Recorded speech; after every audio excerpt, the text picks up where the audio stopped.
The topic we'll cover is initiating waterfall projects, the formal processes that begin a project and provide the foundation for detailed planning. The purpose of initiation is to justify why the project should be undertaken, define the high-level scope, and obtain the official authorization to proceed. Without initiation, there is no formal approval to commit organizational resources. A key input to initiation is the business case. This document defines why the project is being undertaken and explains how it ties to organizational value. It weighs expected benefits against costs and risks, ensuring that projects support strategy rather than becoming isolated efforts. Organizations often use project selection methods to decide which initiatives to approve. Tools such as net present value or NPV, internal rate of return or IRR, payback period, and benefit cost ratio or BCR help evaluate alternatives. NPV measures the total value of future cash flows in today's terms, with higher values preferred. IRR is the discount rate where NPV equals 0 and higher percentages indicate stronger returns. Payback period shows how long it will take for benefits to cover initial cost, with shorter periods favored. Benefit cost ratio compares expected benefits to expected costs, with ratios above 1 indicating a positive return. The benefits management plan is another important initiation document. It describes the benefits the project is expected to deliver, how those benefits will be measured, and how they will be tracked after the project ends. Perhaps the most critical output is the project charter. This high-level document formally authorizes the project, names the project manager, and defines objectives, constraints, assumptions, and initial stakeholders. It gives the project manager authority to begin applying resources. Another part of initiation is stakeholder identification. At this stage, the focus is on recognizing high-level stakeholders who will influence the project. More detailed stakeholder analysis is handled later during stakeholder management. Waterfall projects also operate within governance frameworks. During initiation, these frameworks establish stage gates, approval checkpoints, and decision rights that control how the project moves forward. The sponsor plays a critical role. They champion the project, provide funding, ensure alignment with strategic goals, and sign the project charter to make the effort official. All of this ties into strategic alignment. Waterfall projects are not standalone activities. They support broader organizational goals and often fit within larger portfolios and programs. Finally, remember the waterfall emphasis. Traditional projects rely heavily on formal documentation and early approvals before detailed planning begins. This creates a stable foundation and ensures that the project has organizational backing from the start. So, initiating waterfall projects is about business justification, formal authorization, stakeholder recognition, and strategic alignment through documented processes and sponsor support. Now we'll go through practice questions that test your knowledge of business cases, selection methods, charters, and the sponsor's role in initiating waterfall projects. Let's get into our first question on this topic. Question 111. You are leading the initiation phase of a new project to upgrade your company's customer relationship management (CRM) system. A senior executive asks you to justify why this project should be prioritized over others currently under consideration. What document would best help you answer this request? A. Project charter. B. Benefits management plan. C. Business case. D. Strategic plan. You can pause the video here if you need more time to work on the question. The correct answer is C. What's being tested here is your understanding of the purpose and content of a business case during project initiation. Choice C is the best option because the business case outlines the justification for the project. It compares benefits, costs, and risks, helping decision makers determine whether the project aligns with organizational strategy and is worth the investment. Choice A is incorrect. The project charter formally authorizes the project and names the project manager, but it does not provide detailed justification or comparison with other initiatives. Choice B is incorrect. The benefits management plan explains how benefits will be tracked and measured, but it assumes the project is already approved. It does not justify why the project should be selected. Choice D is incorrect. The strategic plan provides high-level organizational goals, but does not justify or evaluate individual projects. Let's move on to the next question if you're ready. Question 112. Your organization is evaluating 4 proposed projects using standard financial selection metrics. Project A has the highest internal rate of return. Project B has the shortest payback period. Project C has the highest net present value. Project D has the highest benefit cost ratio. Leadership wants to maximize long-term value to the organization. Which project is most likely to be selected? A. Internal rate of return. B. Payback period. C. Net present value. D. Benefit cost ratio. You can pause the video here if you need more time to work on the question. The correct answer is C. This question tests your understanding of project selection metrics and how each aligns with business goals, especially in predictive environments where formal evaluation is used to prioritize initiatives. Choice C is the best option because net present value, NPV, reflects the total expected monetary gain over time, discounted to today's value. It directly aligns with the goal of maximizing long-term organizational value. A higher NPV means greater return in absolute terms, making it a preferred metric for strategic project selection. Choice A is incorrect. Internal rate of return, IRR, is a valuable metric, but it measures efficiency, not overall value. A high IRR may not deliver the greatest net benefit to the organization. Choice B is incorrect. Payback period focuses on how quickly initial investments are recovered. It favors speed over total return and may overlook long-term value. Choice D is incorrect. Benefit cost ratio, BCR, provides a value per cost view, but it can be misleading if benefits are small but costs are very low. NPV is more reliable when the goal is maximizing total value. Let's move on to the next question, if you're ready. Question 113. You are working with a sponsor during project initiation on a new effort to streamline internal workflows and reduce processing time. The sponsor wants clarity on how value from the project will be realized, sustained, and evaluated over time. What document should you consult? A. Project charter. B. Business case. C. Project management plan. D. Benefits management plan. You can pause the video here if you need more time to work on the question. The correct answer is D. This question tests your understanding of the benefits management plan, a key output during initiation and predictive projects that focuses on value realization over time. Choice D is the best option because the benefits management plan explains what benefits are expected, when and how they'll be delivered, and how they'll be measured and sustained after project completion. It serves as the value roadmap throughout and beyond the project lifecycle.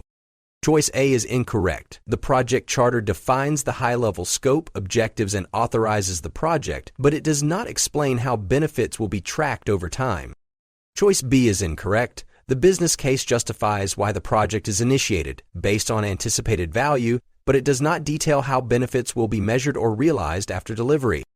Choice C is incorrect. The project management plan outlines how the project will be executed, monitored, and closed, but it does not focus on post-project value realization.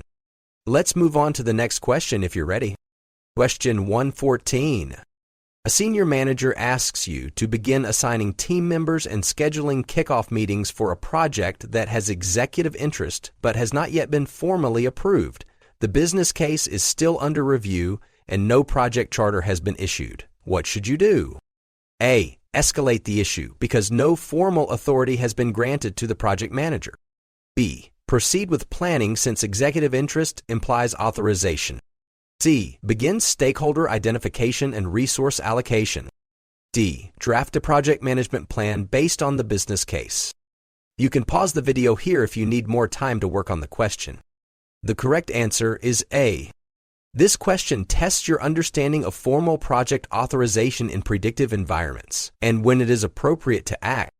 Choice A is the best option because in waterfall projects, no work should begin without formal authorization via the project charter. Escalating in this context means you're flagging a governance risk, not creating conflict. Until the project charter is issued, the project manager lacks the authority to allocate resources or start activities, even if there's executive interest. Choice B is incorrect. Executive interest is not equivalent to formal approval. Proceeding would bypass required authorization and could cause organizational misalignment. Choice C is incorrect. Beginning stakeholder identification or resource allocation assumes the project is already authorized, which it isn't. Choice D is incorrect. The project management plan is developed during planning after the project is formally authorized. Creating it now would be out of order. Let's move on to the next question if you're ready. Question 115. You have just been assigned as the project manager for a new government infrastructure project. The charter is being finalized and the sponsor emphasizes the importance of early stakeholder alignment before moving into detailed planning. What should the project manager do first? A. Conduct stakeholder analysis and prepare the stakeholder engagement plan. B. Identify and document key stakeholders who may influence or be impacted by the project. C. Send surveys to gather detailed stakeholder expectations and preferred communication methods. D. Create a stakeholder register including role descriptions, influence levels, and engagement strategies. You can pause the video here if you need more time to work on the question. The correct answer is B. This question tests your understanding of stakeholder engagement activities during the initiation phase of a predictive project.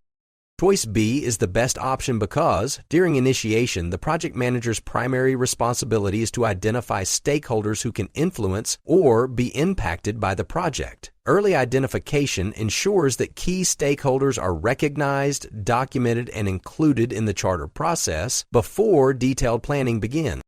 Choice A is incorrect. Conducting stakeholder analysis and developing the engagement plan occur during the planning phase, once stakeholders have been identified and their interests understood. Choice C is incorrect. Sending surveys assumes stakeholders have already been identified and the engagement process is underway, which is premature during initiation. Choice D is incorrect. Creating a detailed stakeholder register with engagement strategies happens later, after the initial list of stakeholders is confirmed. Let's move on to the next question if you're ready. Question 116. During the early stages of a predictive project, several unknowns are raised, including resource availability and vendor response times. The project sponsor wants to proceed but asks you to track these uncertainties somewhere until more information is available. What is the best action to take? A. Capture and track initial assumptions and constraints that could affect project planning. B. Log the uncertainties in the risk register and monitor them during execution. C. Include the uncertainties in the stakeholder engagement plan. D. Note the uncertainties in the procurement management plan. You can pause the video here if you need more time to work on the question. The correct answer is A. This question tests your knowledge of how to manage uncertainty in the initiation phase of a predictive project. At this stage, formal risk planning hasn't started, but assumptions and constraints still need to be acknowledged and tracked. Choice A is the best option because in predictive projects, an assumptions log is created during initiation to capture uncertainties, unknowns, and constraints that could affect planning or execution. This allows the team to revisit and validate assumptions later during detailed planning. Choice B is incorrect. While uncertainties may later be analyzed as risk, the risk register is not typically used during initiation. It is a planning deliverable. Choice C is incorrect. The stakeholder engagement plan focuses on communication and involvement strategies, not technical or logistical uncertainties. Choice D is incorrect. The procurement management plan outlines how procurement will be conducted. It is not the place to document general project assumptions or constraints. Let's move on to the next question if you're ready. Question 117. You are initiating a regulatory compliance project with high visibility. Several functional managers express hesitation about assigning resources, citing unclear priorities and a lack of formal direction. The business case has been approved, but the project charter is still in draft form. What is the best next step to establish project authority and secure support? A. Proceed with initial planning using available resources to build momentum. B. Conduct stakeholder interviews to document expectations and influence. C. Develop a detailed RACI matrix to clarify roles and responsibilities early. D. Engage the sponsor to formally authorize the project and confirm resource commitment. You can pause the video here if you need more time to work on the question. The correct answer is D. This question tests your understanding of the sponsor's formal role during initiation in predictive projects, particularly their responsibility to authorize the project and enable resource commitment. Choice D is the best option because the sponsor signs the project charter, providing the project manager with formal authority to begin applying resources. Without this authorization, managers may hesitate to commit resources. Engaging the sponsor to complete this step ensures the project can move forward with organizational backing. Choice A is incorrect. Starting work without formal authorization violates predictive governance principles and may create confusion about legitimacy. Choice B is incorrect. Stakeholder interviews are useful, but they do not address the root issue of formal project authority or resource commitment. Choice C is incorrect. A RACI matrix helps clarify responsibilities, but it is part of planning. And without a signed charter, roles have no formal context. Let's move on to the next question if you're ready. Question 118. You are initiating a large-scale system implementation project in a highly regulated industry. Executives emphasize the need for oversight and formal controls throughout the project. As a project manager, what should you ensure is in place during initiation to support organizational governance? A. Include detailed quality assurance procedures in the work breakdown structure. B. Establish formal decision points and project oversight mechanisms. C. Identify all potential risks and route them through the change control board. D. Document lessons learned from prior projects to avoid future noncompliance. You can pause the video here if you need more time to work on the question. The correct answer is B. This question tests your understanding of governance structures in predictive environments, especially at the initiation phase where foundational oversight is established. Choice B is the best option because governance frameworks in predictive projects include stage gates, approval points, and decision-making structures that help ensure compliance, alignment, and control. These elements are introduced during initiation to shape how the project will be managed. Choice A is incorrect. Quality assurance procedures belong in the Quality Management Plan and WBS, which are developed during planning, not initiation.